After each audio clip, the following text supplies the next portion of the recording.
దేవునికి స్తోత్రం కలుగునుగాక. అందరూ బాగున్నారా? ఒక వ్యక్తి పని చేస్తేనే అతని జీవితానికి సార్థకత ఉంటుందని దేవుని వాక్యం చెప్తోంది.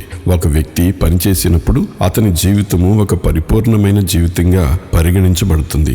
దేవుడు పనిచేసే వ్యక్తిని గుర్తిస్తాడు, అతడు చేసే పనిని కూడా గుర్తిస్తాడు. ప్రతివాడు అన్నపానములు పుచ్చుకొనుచు తన కష్టార్జితము వలన సుఖమనుభవించుట దేవుడిచ్చు బహుమానమే. ప్రసంగి 3:13. పని చేయని వ్యక్తుల జీవితం అర్ధరహితమైన జీవితం.